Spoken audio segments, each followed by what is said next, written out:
രാമനാമത്തെ സദാകാലവും ജപിച്ചിടും കാമനാശനൻ ഉമാവല്ലഭൻ മഹേശ്വരൻ ശ്രീ മഹാദേവൻ പരമേശ്വരൻ സർവേശ്വരൻ മാമകേ മനസ്സി വാണിടുവാൻ വന്ദിക്കുന്നേൻ.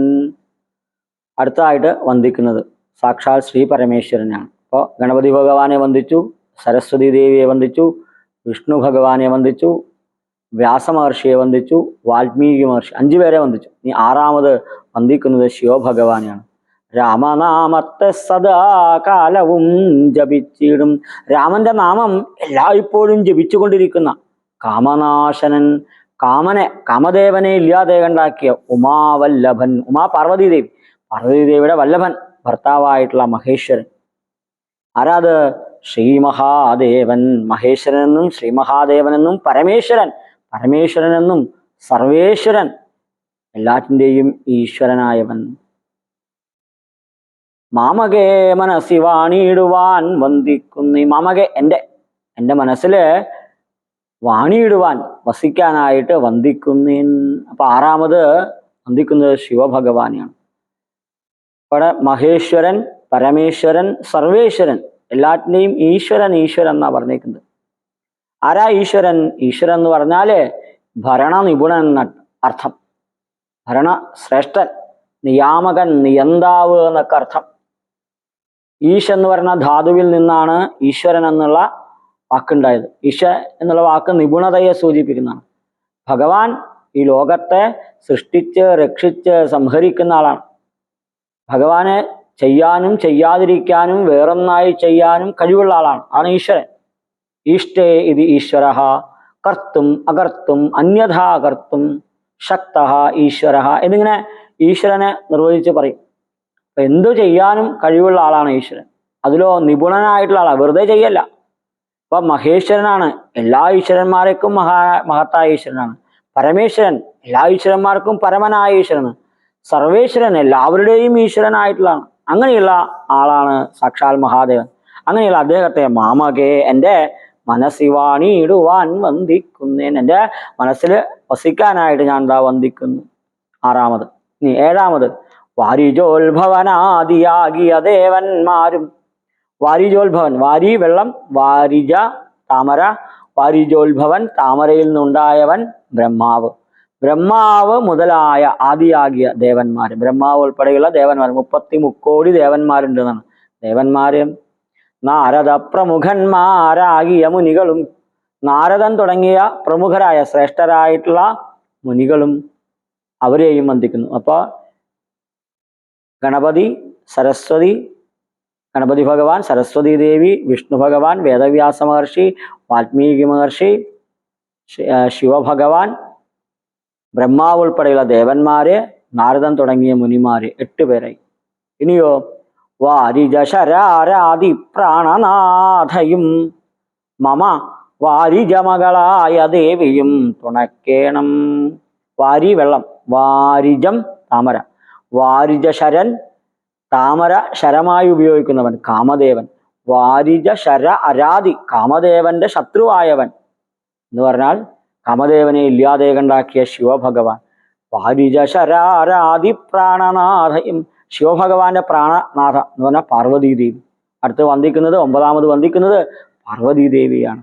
ഇനിയോ 10ാമത് വാരിജമകളായ ദേവിയും തുണക്കേണം. വാരി വെള്ളം, വാരിജം താമര, താമരയുടെ മകൾ, താമരപ്പൂവിൽ നിന്ന് ഉണ്ടായവൾ എന്ന് പറഞ്ഞാൽ സാക്ഷാൽ ലക്ഷ്മി ദേവി, താമരപ്പൂവിൽ വസിക്കുന്നതായ ലക്ഷ്മി ദേവി. 10ാമത് ലക്ഷ്മി ദേവിയും എന്നെ തുണക്കേണം. ആ ലക്ഷ്മി ദേവിയെയും വന്ദിക്കുന്നു. ഇപ്പൊ 10 പേരെ നമ്മൾ കണ്ടു. ഇനിയോ 11ാമത് കാരണഭൂതന്മാരാം ബ്രാഹ്മണരുടെ ചരണാരുണാംബുജലീനപാം സുസഞ്ജയം മമ ചേതോദർപ്പണത്തിന്റെ മാലിന്യമെല്ലാം തീർത്തു ശോധന ചെയ്തിടുവാൻ ആവോളം വന്ദിക്കുന്നേൻ. കാരണഭൂതന്മാർ, എല്ലാറ്റിനും കാരണക്കാരായിരിക്കുന്ന ആരാണ് അവര്? ബ്രാഹ്മണരുടെ, ബ്രാഹ്മണൻ എന്ന് പറഞ്ഞാൽ ബ്രഹ്മജ്ഞാനം നേടിയ ആൾക്കാർ, അറിവുള്ളവർ. അവരുടെ ചരണ അരുണ അംബുജലീന പാംസു സഞ്ജയം. ചരണം കാല്, എങ്ങനെയുള്ള കാലുകളാണ്? അരുണാംബുജം, ചന്താമരപ്പൂ പോലെ മനോഹരമായ കാൽ. അവിടെ ലീനം പറ്റിയതായ പാംസു പൊടി, ആ പൊടിയുടെ സഞ്ചയം കൂട്ടം. മമ എൻ്റെ ചേതോദർപ്പണത്തിൻ്റെ മാലിന്യമെല്ലാം തീർത്തു. എൻ്റെ ചേതസ് മനസ്സാകുന്ന ദർപ്പണം, കണ്ണാടിയുടെ മാലിന്യമൊക്കെ അഴുക്കൊക്കെ നീക്കിയിട്ട് തീർത്ത് ശോധന ചെയ്തിടുവാൻ, ശുദ്ധമാക്കാനായിട്ട് ആവോളം വന്ദിക്കുന്നേ ഞാൻ. ആ മതി വരുവോളം, വേണ്ടുവോളം ഞാൻ ഇതാ വന്ദിക്കുന്നു. കണ്ണാടിയിൽ അഴുക്ക് പറ്റിയാൽ ആ പൊടിയൊക്കെ തുടയ്ക്കണം, എന്നാലേ വൃത്തിയാവുള്ളൂ. പക്ഷെ ഇവിടെ എന്താ പറയുന്നത്? പൊടി കൊണ്ട് പൊടി അഴുക്ക് കളയുന്ന. എങ്ങനെയുള്ള പൊടി? ആ ബ്രാഹ്മണരുടെ കാലിൽ പറ്റിയ പൊടി എന്നാണ്. എന്ന് പറഞ്ഞാൽ ഈ പണ്ട് കാലത്തൊക്കെയുള്ള ലോഹ കണ്ണാടികളൊക്കെ മിനുക്കണമെങ്കിൽ, ഇപ്പൊ ആറന്മുള കണ്ണാടി പോലെയുള്ള കണ്ണാടിയൊക്കെ മിനുക്കണമെങ്കിൽ അത് വാങ്ങിക്കുമ്പോൾ അതിൻ്റെ കൂടെ ഒരു പൊടി കൂടി തരും.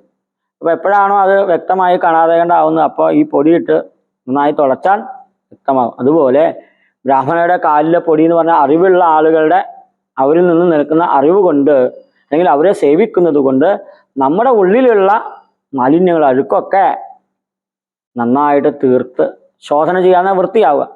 അതിന് ആവോളം വന്ദിക്കുന്നതിന്, അറിവുള്ള ആളുകളെ വന്ദിക്കണം. ഇനി ഈ ബ്രാഹ്മണരെ വന്ദിക്കണം എന്ന് പറയാൻ കാരണം എന്താണ്? ആധാരം നാനാജഗന്മയനാം ഭഗവാനും വേദമെന്നല്ലോ ഗുരുനാഥൻ താനരുൾ ചെയ്തു. ഈ ജഗന്മയന, നാനാജഗന്മയനം, ഈ ലോകം മുഴുവൻ നിലനിൽക്കുന്ന ഭഗവാന് ആധാരം എന്താണ്? വേദമാണ് എന്ന് ആരാ പറഞ്ഞത്? ഗുരുനാഥൻ പറഞ്ഞു. ഗുരു പറഞ്ഞു തന്നിട്ടുണ്ട്.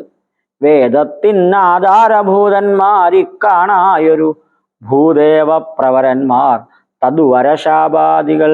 ഈ വേദത്തിന് ആധാരം എന്താണ്? അവര് ഭൂദേവ പ്രവരന്മാരാണ്, ഭൂമിയിലെ ദേവന്മാരിൽ ശ്രേഷ്ഠന്മാരാണ്. വേദത്തിന് ആധാരമായിരിക്കുന്നത് ആരാണ്? അവര് ഈ ബ്രാഹ്മണരാണ്, ഭൂദേവ പ്രവരന്മാര്. വേദത്തിനാധാരഭൂതന്മാർ ഇക്കാണായൊരു ഭൂദേവ പ്രവരന്മാർ തത് വരശാപാദികൾ. വരത്തെയും ശാപത്തെയും നൽകാൻ കഴിവുള്ള ആൾക്കാരാണ്. ധാതൃശങ്കര വിഷ്ണു പ്രമുഖന്മാർക്കും മതം. ധാതാവ് ബ്രഹ്മാവ്, ശങ്കരൻ ശിവഭഗവാൻ, വിഷ്ണു വിഷ്ണു ഭഗവാൻ, പ്രമുഖന്മാർക്കും തുടങ്ങിയ ശ്രേഷ്ഠരായിട്ടുള്ള ആളുകൾക്കൊക്കെ മതം, അഭിപ്രായം, അവരൊക്കെ അത് തന്നെയാ പറയുന്നത്. വേദജ്ഞോത്തമന്മാർ മാഹാത്മ്യങ്ങൾ ആർക്കു ചൊല്ലാം. വേദജ്ഞൻ, വേദത്തെ അറിയുന്ന വേദജ്ഞോത്തമൻ, വേദങ്ങളെ അറിയുന്നവർ ശ്രേഷ്ഠന്മാരായ ആളുകളുടെ മാഹാത്മ്യങ്ങൾ ആർക്കു ചൊല്ലാം. അവരുടെ മഹത്വം ആർക്കാ ചൊല്ലാൻ സാധിക്കുക? അതുകൊണ്ടാണ് അവരെ നമസ്കരിക്കണം എന്ന് പറഞ്ഞു. അങ്ങനെയുള്ള ആ ബ്രാഹ്മണരെ വന്ദിക്കുന്നു. ഇനിയോ പാദസേവകനായ ഭക്തനാം ദാസൻ ബ്രഹ്മപാദജൻ അജ്ഞാനിനാമാദ്യനായുള്ളോരു ഞാൻ വേദസംഹിതമായി മുമ്പുള്ള ശ്രീരാമായണം ബോധഹീനന്മാർക്കറിയാം വണ്ണം ചൊല്ലിയിടുന്നേൻ. ഈ ബ്രാഹ്മണരുടെ പാദസേവകനായിട്ടുള്ള, ഭക്തനായിട്ടുള്ള, ദാസനായിട്ടുള്ള ബ്രഹ്മപാദജൻ, ബ്രഹ്മാവിൻ്റെ പാദങ്ങളിൽ നിന്ന് ഉണ്ടായവൻ എന്ന് പറഞ്ഞാൽ ബ്രഹ്മാവിൻ്റെ മുഖത്ത് നിന്ന് ബ്രാഹ്മണനുണ്ടായി, കൈകളിൽ നിന്ന് ക്ഷത്രിയനുണ്ടായി, തുടയിൽ നിന്ന് വൈശ്യനുണ്ടായി, പാദങ്ങളിൽ നിന്ന് ശൂദ്രനുണ്ടായി. അപ്പൊ ബ്രഹ്മപാദം എന്ന് പറഞ്ഞാൽ ഞാൻ ശൂദ്രനാണെന്ന് അർത്ഥം. അജ്ഞാനിനാം ആദ്യനായുള്ളൂരു ഞാൻ, അറിവില്ലാത്തവരിൽ ഏറ്റവും മുമ്പുള്ള ആളാണ് ഞാൻ. ഇത് തുഞ്ചത്തെഴുത്തച്ഛൻ്റെ ആ വിനയത്തെ കാണിക്കുകയാണ്. ഞാൻ വലിയ അറിവുള്ള ആളെന്നല്ല പറയുന്നത്, അറിവില്ലാത്ത ആളുകളിൽ ചിലപ്പോൾ ഞാൻ മുമ്പിലായിരിക്കും.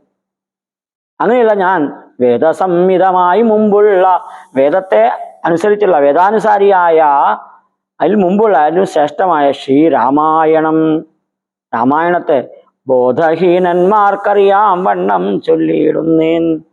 ബോധഹീനന്മാരെ, ബോധമില്ലാത്ത ആളുകൾ എന്ന് പറഞ്ഞാൽ കാര്യങ്ങളൊന്നും വേണ്ട വിധത്തിൽ അറിയാത്ത ആളുകൾക്കായിട്ട് അറിയാം വണ്ണം ചൊല്ലിയിടുന്നേൻ. ഞാൻ അവർക്കൊക്കെ അറിയാനായിട്ട് ചൊല്ലിയിടുന്നു. വേദാംഗവേദാന്താദി വിദ്യകളെല്ലാം ചേതസീ തെളിഞ്ഞുണർന്നാവോളം തുണയ്ക്കേണം. വേദം, വേദാംഗം, വേദാന്തം ആദി വിദ്യകളെല്ലാം ചേതസി മനസ്സിൽ തെളിഞ്ഞുണർന്നാവോളം തുണയ്ക്കണം. എൻ്റെ ഉള്ളിൽ അതൊക്കെ തെളിഞ്ഞ് ഉണരണം, നന്നായിട്ട് വേണ്ട സമയത്ത് തോന്നിക്കണം. അതിന് എല്ലാവരുടെയും തുണയുണ്ടാവണം, അനുഗ്രഹം ഉണ്ടാവണം. എന്തൊക്കെയാ എനിക്ക് വേണ്ടത്? വേദം വേണം. വേദം 4 ഋക്ക്, യജുസ്, സാമം, അഥർവം. എന്നിങ്ങനെ 4 വേദങ്ങൾ. വേദാംഗം ശിക്ഷ, കൽപ്പം, നിരുക്തം, ഛന്ദസ്, വ്യാകരണം, ജ്യോതിഷം, ഇങ്ങനെ 6 വേദാംഗങ്ങൾ. വേദാന്തം ഉപനിഷത്ത്, വേദാന്തം, ഇങ്ങനെയുള്ള വിദ്യകളൊക്കെ, വേദാന്ത അതിവിദ്യകളൊക്കെ എനിക്ക് ഉള്ളിൽ തോന്നണം. 14 വിദ്യാസ്ഥാനങ്ങളുണ്ട് എന്നാണ്, അല്ലെങ്കിൽ 18 വിദ്യാസ്ഥാനങ്ങളുണ്ട് എന്നാ പറയാം. 4 വേദങ്ങളും 6 വേദാംഗങ്ങളും കൂടിയാൽ 6 4 10ആയി. പിന്നെ ഉപവേദങ്ങൾ 4: ആയുർവേദം, ധനുർവേദം, ഗാന്ധർവവേദം, സ്ഥാപത്യവേദം എന്നിങ്ങനെ 4 ഉപവേദങ്ങൾ. 6 4 10 4 14 വിദ്യാസ്ഥാനങ്ങളായി. പിന്നെ ദർശനങ്ങളില് സാങ്ക്യം, യോഗം, മീമാംസ, ധർമ്മശാസ്ത്രം ഇവയൊക്കെ കൂടി ചേർത്താൽ 4 18. ചില സമയത്ത് പുരാണ ഇതിഹാസങ്ങളെ കൂടിയിട്ട് അതിൽ ഉൾപ്പെടുത്തും. ഇങ്ങനെ 14 അല്ലെങ്കിൽ 18 വിദ്യാസ്ഥാനങ്ങളുണ്ട്. ഈ വിദ്യകളൊക്കെ എൻ്റെ ഉള്ളിൽ തെളിഞ്ഞ് വസിക്കണം. അതിന് ആവോളം തുണയ്ക്കണം, അതിനൊക്കെ എനിക്ക് അനുഗ്രഹമുണ്ടാകണം എന്ന് പറയാം. ഇനിയും സ്തുതിയുണ്ട്, അത് തുടർന്ന് കാണാം.